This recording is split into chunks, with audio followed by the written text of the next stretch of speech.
Malam ini sedikit mau membahas ini Bu. Apa kemarin Mbak Uma tanya ini, Mbak temanya apa gitu. Saya bilang ibu sebagai penarik gitu ya. Betul-betul yang bisa rezeki itu datang jelek tanpa harus yang ini. Kalau punya daya magnet, wanita itu seorang ibu itu punya daya magnet untuk nyedot rezeki ke dalam rumahnya. Kalau kita sudah 6.000 orang yang berada di sini ini sudah yakin dan percaya, yakin hak rezekinya itu dimudahkan oleh Allah. Itu ya, magnet itu nyedot. Rezeki apapun rezeki itu segala sesuatu yang diberikan Allah, gitu ya. Ya kehidupan ini saja itu rezeki, gitu. Yang nafas ini, mata ini semuanya rezeki, termasuk rezeki berupa anak yang solih-solihah. Kalau bukan dari ibu yang solih-solihah, sulit tidak Bu punya anak solih-solihah. Nah itu seorang ibu itu luar biasa perannya di dalam rumah tangga. Dia menjadi magnet utama apa yang akan terwujud di dalam rumah, termasuk rumah itu akan menjadi surga atau neraka, itu tergantung ibunya. Tergantung ibunya, tergantung diciptakannya bagaimana suasana rumah itu tergantung ibunya. Kalau ibunya ini menjadi magnet rezeki, itu insya Allah itu akan semuanya dimudahkan. Nah, amalan-amalan apa yang bisa menarik rezeki ke dalam rumah kita Bu? Pasti ini sudah banyak diajarkan di mana-mana. Termasuk yang kemarin kita bahas, 7 ilmu penjernih hati itu adalah inti dari bagaimana kita bisa menjadi pribadi yang menjadi magnet rezeki. Karena dengan kemarin yang kita pelajari bareng-bareng itu, dengan wanita yang sabar, wanita yang pandai bersyukur, wanita yang selalu bertawakal kepada Allah, selalu menyebut nama Allah, selalu berzikir perbuatan dalam sehari-harinya, selalu dekat dengan Allah, itu sangat-sangat mudah untuk menarik rezeki, gitu ya. Jadi insya Allah sehatnya juga beda Bu. Orang yang punya kebersihan hati sama sehatnya orang yang gampang marah-marah, gitu nih Bu. Insya Allah. Nah itu tinggal nanti kita tambahkan. Kalau kita sudah 7 ilmu yang kemarin kita pelajari sudah kita amalkan, tinggal ditambah bagaimana supaya kita semakin kuat itu menarik rezekinya, menjadi magnet rezekinya itu semakin kuat. Ya Bu, jadi 7 ilmu penjernih hati harus dipraktekkan, harus dijalankan supaya kita menjadi magnet rezeki. Kalau wajah-wajahnya ini sudah magnet rezeki semuanya nih Bu. Senyumnya, masya Allah Ibu, senyumnya, semuanya senyumnya di sini sudah kayak itu senyum-senyum yang plong gitu ya. Rumahnya juga sudah jadi surga, anak-anaknya jadi anak soleh-solihah surga semuanya. Apapun bahkan masalah pun adalah rezeki. Kalau yang sedang mempraktekkan ilmu penjernih hati, 7 ilmu penjernih hati, tinggal kita tambahkan buku untuk lebih push gitu ya, rezekinya lebih ini lagi, lebih digerojoknya sama Allah. Kalau menurut guru saya, rezeki itu seperti apa Bu? Hujan yang deras. Allah itu setiap hari membagikan rezeki di muka bumi itu seperti hujan yang sangat deras. Tapi kenapa ada yang ibaratnya itu dapatnya cuma setitik, enten sing dapate sekolah, enten sing dapatnya segelas, ada yang dapatnya seember, ada yang dapatnya sakbah. Istilahnya rezeki ini kalau dikaitkan dengan segala macam rezeki, baik itu uang, baik itu apa. Kenapa? Karena ternyata tergantung wadahnya. Wadah yang kita siapkan itu apa, Bu? Itu nek digrojoke dari langit sama Allah, wadahnya mung sak meten, kita dapatnya cuma segini. Gitu nggih. Kalau wadahnya yang kita siapkan ember, ya itu dapatnya seember. Kalau wadah yang kita siapkan kok napa olah, nah olah, ya dapatnya banyak insya Allah. Nah ini yang wadah yang kita siapkan itu apa, Bu? Mindset, pola berpikir kita. Pola berpikir kita sempit, dapatnya sedikit. Kalau pola berpikirnya luas, nah akan luas, berlimpah, gitu Bu. Misalnya sama-sama dapat rezeki, gini, suaminya sama-sama kerja di pabrik, gitu. Misalnya suami kita, sedangkan ibunya ibu rumah tangga, gitu. Rezekinya dari pabrik sudah pasti gajinya UMR, gitu Bu, sami kan. Tapi kenapa ini jadi wadahnya ini, yang ini terasa sempit, kurang, yang satunya ini karena apa, Bu? Satu, ada ilmunya. Nah ini keutamaan mencari ilmu seperti ini.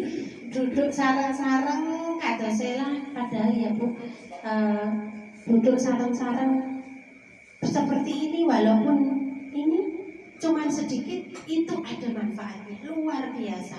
Nah kalau yang bisa mengilmui tentang rezeki ini tuh benar, insya Allah rasanya itu berlimpah, gitu Bu. Bodoh-bodoh samenten.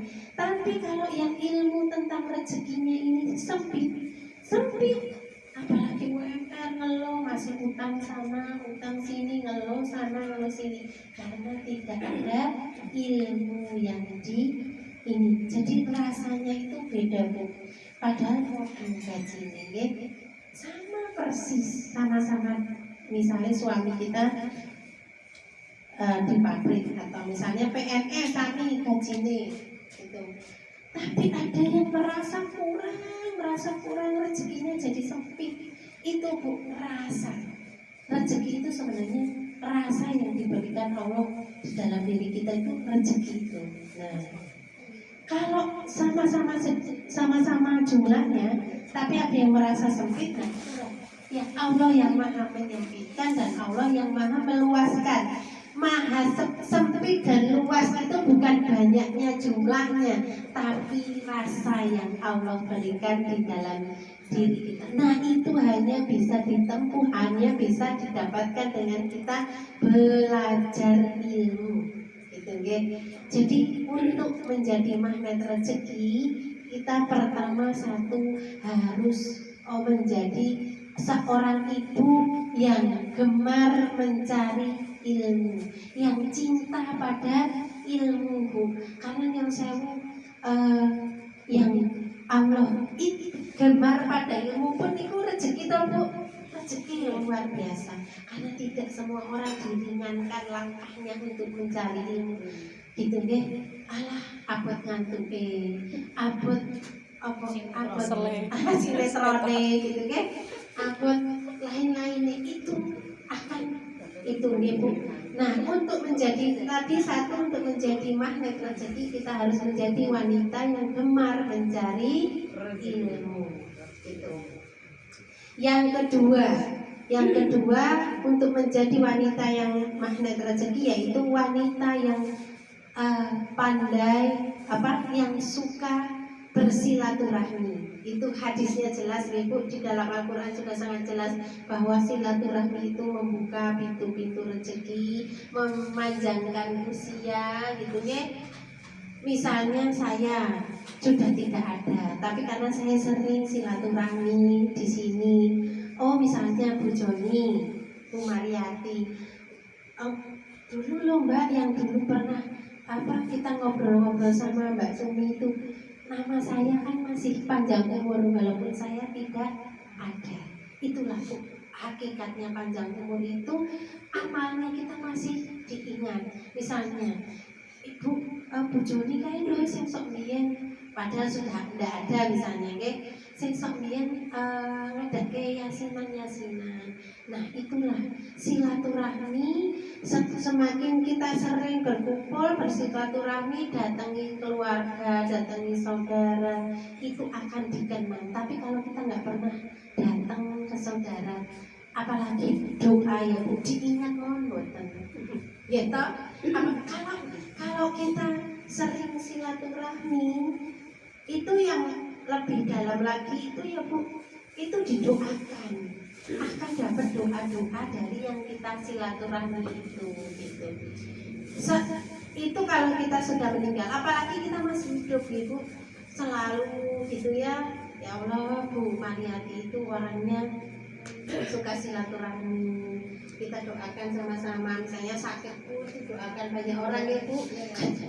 Kalau orang yang nggak pernah keluar, nggak pernah sama tonggo, sama saudara, sama ipar, mertua, nah itu semua Bu. Ya itu ternyata yang kedua adalah gemar silaturahmi. Mari kita lawan lah kesel gitu. Paling bawakan misalnya modal 50.000 gitu Bu, udah bawa pisang sama misalnya jeruk gitu, yang didatangi mertua kita, saudara kita itu sudah senang, Masya Allah gitu. Dan doa-doanya yang tanpa beliau sebut itu yang luar biasa, membukakan simpul-simpul rezeki yang masih belum terbuka oleh doa-doa yang kita silaturahmi itu gitu ya. Ini ada satu kisah ini, teman saya sendiri Bu. Beliau ini suami istri. Beliau ini sang suami ini hobinya silaturahmi Bu. Kemana-mana silaturahmi. Setiap satu minggu itu tidak pernah mengajak anak istrinya liburan, jalan-jalan, itu tidak pernah, jarang. Selalu mengajaknya itu silaturahmi, baik ke rumah mertua, saudara, ataupun kemana-mana gitu ya. Apalagi terutama menengok orang sakit. Bapak ini tuh selalu menengok orang sakit, entah teman kantor, tetangga, selalu Sabtu Minggu itu mencari siapa yang sakit untuk beliau datangi. Dan tiba-tiba beliau ini Allah undur, mau sholat asar wudhu, kepleset jatuh meninggal. Dan sampai saat ini istrinya mengurus 2 putranya, rezekinya nggak pernah berhenti. Rezekinya itu walaupun ibunya itu rumah tangga, selalu saja, Masya Allah Mbak gitu. Memang rezeki silaturahmi itu luar biasa. Allah bukakan pintu-pintu langit gitu ya.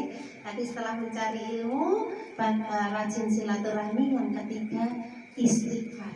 Istighfar itu Masya Allah Bu, sudah dijamin. Jadi nyun sewu, mari saya mengingatkan kepada diri saya sendiri, kepada ibu-ibu, istighfar Bu, minimal berapa ratus kali. Bikin target Bu, double target saya harus istighfar berapa kali, karena itu sudah dijamin Allah. Kalau orang-orang yang selalu beristighfar akan dibukakan jalan, akan dibukakan pintu rezeki. Ditarget Bu, misalnya 100 pagi, 100 siang, 100 malam. Itu Bu, kula pun buktikan sendiri. Saya itu ngapunten sudah tak ceritakan atau belum. Saya dari desa, orang tua saya tidak mampu. Saya tuh dulu dengerin Pak Zainuddin MZ waktu di radio ya, zaman dulu itu. Beliau bilang, kalau mau dibukakan rezekinya, dipermudah urusannya, dan didatangkan rezeki dari arah-arah yang tidak disangka-sangka, maka perbanyaklah istighfar. Nah itu saya kerekam di sini waktu masih kecil. Itu saya istighfar. Aku pengen dapat rezeki yang tidak disangka-sangka. Misalnya anakku, bapakku, uripe susah temen aku jadi wong sing selalu dapat rezeki tidak disangka-sangka. Kemudian itu saya amalkan terus. Saya itu istighfar itu saya jadikan kayak ngemil gitu. Camilannya saya tiap hari karena saya pengen dapat rezeki yang tidak disangka-sangka itu. Nah itu, dan Allah itu perjalankanku. Rezeki saya itu tidak pernah disangka-sangka. Waktu SMA saya buatan bapak ibu kalau buatan mampu bayar, saya mau istighfar mau tiba-tiba saya dapat menang lomba. Padahal nek logikane kula mboten mungkin menang karena lawane niku sing pinter-pinter, sing cerdas-cerdas. Saya itu mau sekadar kayak iseng-iseng gitu, daripada dari sekolah ada perwakilan boten. Nah, menurut logikanya itu tidak mungkin menang. Itu saya dapat uang 2 juta zaman tahun 98 itu 99. Boten. Iya berarti ngendikane Pak Zainuddin MZ bener. Bar niku kula nggih bar lulus SMA saya nyari kerja terus angsale kok ora apik. Allah rapopo istighfar meneh tambah ngeten. Akhirnya dapat itu. Saya suami juga, ya Allah saya udah waktunya koyoke kudune waktunya menikah. Kula kok mboten ya, saya kok koyoke sing tak lihat-lihat kok urung ana sing sesuai sesuai kriteria. Kula tambahi istighfar Bu. Alhamdulillah bojone kula niku kepanggihe teng bis. Jadi saya itu kenalan sama suami saya itu di bis. Nah, kemudian suami saya kok kerja ning swasta, gajine sakmono ya Allah. Ya nek urip loro cukup, tapi nek logikane nek urip cukup nek duwe anak loro apa telu kok belum cukup. Lu istighfari terus suami saya tak suruh daftar pakai negeri Bu. Logikane itu buatan ketompo suami saya juga. Tapi alhamdulillah ketampi ngoten. Terus jadi saya itu hanya yakin bahwa Allah itu mengirimkan rezeki dari arah yang tidak disangka-sangka. Kalau istighfar terus. Jadi alhamdulillah, termasuk saya punya anak kembar. Ya Allah nek anak aku kok anakku gak siji kancaku wis do telu loro. Istighfar ya Allah, jare pokoknya Allah wis janji nek hanya istighfar rezekinya ada di arah yang tidak diduga-duga. Dan itu terus Bu yang tak yakini terus. Jadi saat saya kepepet pun saya andalan itu istighfar. Mungkin kenapa rezekiku rada seret karena aku akeh dosane, karena aku kurang gitu, dosa yang tidak disadari maupun disadari. Nah pokoknya saya andalannya itu Bu. Dan mari sama-sama Bu, yang kemarin diajarkan guru saya juga ternyata amalan utama kita itu kalau bisa setelah kewajiban ya zikir sehari-hari, karena itu tidak ada syarat harus berwudu, tidak ada syarat suci gitu, lagi menstruasi, lagi masak, lagi nyuci gitu, lagi di jalan, naik motor, naik mobil, kalau bisa istighfar Bu. Ternyata karena nanti di akhirat pun insya Allah istighfarnya kita diterima, sebanyak apapun dosa kita akan diberi ampunan. Nonton ibu, walaupun sholatnya cik kusuk, sabare apik, bersyukure cik kadang nanglo, tapi saat kita istighfar terus digogrogi Bu, dari Allah berikan rezeki tidak terduga-duga gitu deh. Nah itu 3 yang harus kita jalankan dulu Bu, PR-nya nggih. PR-nya masih banyak sebenarnya gitu ya, tapi karena ini juga sudah malam, yang penting itu betul kadang-kadang tuh Bu, yang penting dipraktekkan. Oke. Mau ini kula juga dalam rangka ngandani awake kula dhewe, dalam rangka mengingatkan lagi kepada diri saya, karena kalau tidak duduk bersama seperti ini, saling mengingatkan kata lali nih kita Bu, kalau supene. Jadi tadi gemar mencari ilmu, rajin-rajin cari ilmu, saking YouTube Bu, daripada YouTube nonton sing sedih-sedih, sing nganu nggih, sing gosip-gosip, dengarkan ilmu. Dari TV, nek sing channel-e kok mau joget-joget, rasa sing ilmu gitu ya. Dari apapun, dari TikTok, tentu saya itu ada Bu pasien saya yang saya lumpuh nggak bisa apa-apa Bu karena operasi tulang belakang, padahal umurnya masih 39. Operasi tulang belakang dia terus lumpuh nggak bisa apa-apa. Beliau dapat hidayahnya ya dari melihat TikTok, dari lihat YouTube, karena dulu saya orang yang marah Mbak. Saya tuh penyakit kayak gini tuh saya marah sama Allah. Tapi terus saya coba cari ilmu, itu ilmu itu dari mana saja, manfaatkan media apa saja, manfaatkan untuk kita dapat ilmu. Ya, ya, ini untuk masak barang itu